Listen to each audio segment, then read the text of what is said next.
always transforming nice girls from the suburbs into hammer-horror vampires. Inclining her head, Liz once again touched her cheek to the silky scarlet nap of her scarf, enveloping herself in a faint, scented miasma which brought Mark's physical presence, his eyes and his mouth and his hair rushing home to her. He had bought her the scent from Guerlain on the Champs-Élysées, wildly unsuitable, needless to say, and the scarf from Dior on the Avenue Montaigne. He had paid cash, she later told her, so that there would be no paper trail. He had always had an unerring instinct for the tradecraft of adultery. She remembered every detail of the evening. On the way back from Paris, where he had been interviewing an actress, he had arrived without warning at Liz's basement flat in Kentish Town. She'd been in the bath, listening to La Bohème, and trying half-heartedly to make sense of an article in The Economist, and suddenly there he was, and the floor was strewn with expensive white tissue paper, and the place was reeking gorgeously and poignantly of vol de nuit. Afterwards they had opened a bottle of duty-free Moet, and climbed back into the bath together. "Isn't Shauna expecting you?" Liz had asked guiltily. "She's probably asleep," Mark answered cheerfully. "She's had her sister's kids all weekend." "And you, meanwhile." "I know. It's a cruel world, isn't it?"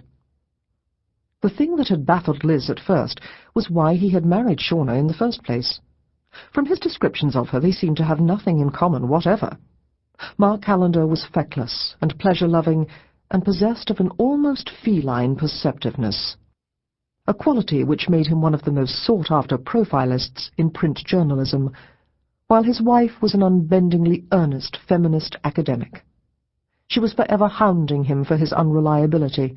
He was forever evading her humorless wrath. There seemed no purpose to any of it. But Shauna was not Liz's problem. Mark was Liz's problem. The relationship was complete madness, and if she didn't do something about it soon, could well cost her her job. She didn't love Mark, and she dreaded to think of what would happen if the whole thing was forced out into the open. For a long time it had looked as if he was going to leave Shauna, but he hadn't, and Liz now doubted that he ever would. Shauna, she had gradually come to understand, was the negative to his positive charge, the AC to his DC, the Wise to his Morecambe. Between them they made up a fully functioning unit. And sitting there in the halted train, it occurred to her that what really excited Mark was the business of transformation. Descending on Liz, ruffling her feathers, laughing at her seriousness, magicking her into a bird of paradise. If she had lived in an airy modern flat overlooking one of the London parks, with wardrobes full of exquisite designer clothes, then she would have held no interest for him at all. She really had to end it. She hadn't told her mother about him, needless to say, and in consequence, whenever she stayed the weekend with her in Wiltshire, she had to endure a well-intentioned homily about meeting someone nice. "I know it's difficult when you can't talk about your job," her mother had begun the night before, lifting her head from the photo album that she was sorting out, "but I read in the paper the other day that over 2,000 people work in that building with you, and that there are all sorts of social activities you can do. Why don't you take up amateur dramatics or Latin American dancing or something?" "Mum, please." She imagined a group of Northern Ireland desk officers and A4 surveillance men descending on her with eyes blazing, maracas shaking and coloured ruffles pinned to their shirts. "Just a suggestion," said her mother mildly, and turned back to the album. A minute or two later she lifted out one of Liz's old class photos. "Do you remember Robert Dewey?" "Yes," said Liz cautiously. "Lived in Tisbury, peed in his pants at the Stonehenge picnic." "He's just opened a new restaurant in Salisbury, round the corner from the Playhouse." "Really?" murmured Liz. "Fancy that." This was a flanking attack, and what it was really about was her coming home. She had grown up in the small octagonal gatehouse, of which her mother was now the sole tenant, and the unspoken hope was that she should return to the country and settle down before spinsterhood and the city of dreadful night claimed her forever.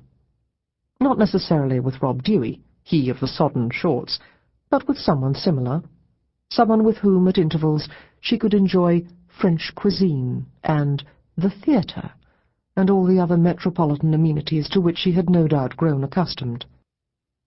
Extricating herself from the maternal web last night had meant that Liz hadn't got on the motorway until 10 p.m.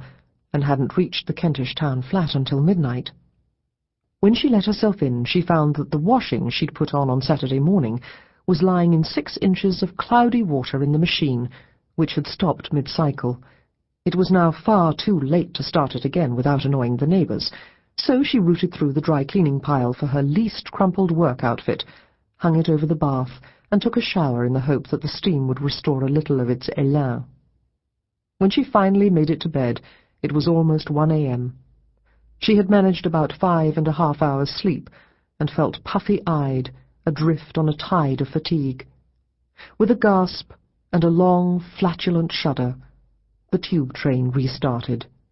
She was definitely going to be late. Chapter 2. Thames House, the headquarters of MI5, is on Millbank, a vast and imposing edifice of Portland stone, 8 stories in height. It crouches like a great pale ghost a few hundred yards south of the Palace of Westminster. That morning, as always, Millbank smelt of diesel fumes and the river. Clutching her coat around her against the rain-charged wind, watching for the sodden plane tree leaves on which it was all too easy to turn an ankle, Liz hurried up the entrance steps.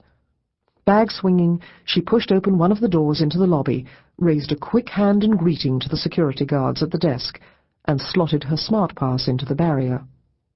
The front of one of the security capsules opened. She stepped inside and was briefly enclosed. Then, as if she'd travelled light years in an instant, the rear door slid open, and she stepped out into another dimension. Thames House was a hive, a city of steel and frosted glass, and Liz felt a subtle shift inside herself as she crossed its security threshold and was borne noiselessly upwards to the 5th floor. The lift doors opened, and she turned left and moved at speed towards 5AX, the agent runner's section. This was a large open-plan office lit by strip lights, and lent a faintly seedy character by the clothes stand that stood by each desk. These were hung with the agent runner's work clothes. In Liz's case, a worn pair of jeans, a black Carrymore fleece, and a zip-up leather jacket. Her desk was spare, a grey terminal, a touch-tone phone, an FBI mug, and flanked to one side by a combination-locked cupboard, from which she took a dark blue folder. "And coming into the home straight," murmured Dave Armstrong from the next desk, his eyes locked to his computer screen. "Courtesy of the bloody Northern Line," gasped Liz, spinning the cupboard lock. "The train just stopped for at least 10 minutes in the middle of nowhere." "Well, the driver could hardly sit and smoke a joint in the station, could he?" asked Armstrong reasonably. But Liz, folder in hand and minus coat and scarf, was already halfway to the exit. En route to room 640, 1 flight up, she hurried into a washroom to check her appearance. The mirror returned an image of unexpected composure. Her fine mid-brown hair fell more or less evenly about the pale oval of her face. The sage-green eyes were a little bruised by fatigue, perhaps, but the overall result would serve. Encouraged, she pressed on upwards. The joint counter-terrorist group, of which she had been a member for the best part of a year, met at 8:30 a.m. every Monday morning. The meeting's purpose was to coordinate operations relating to terror networks and to set weekly intelligence targets.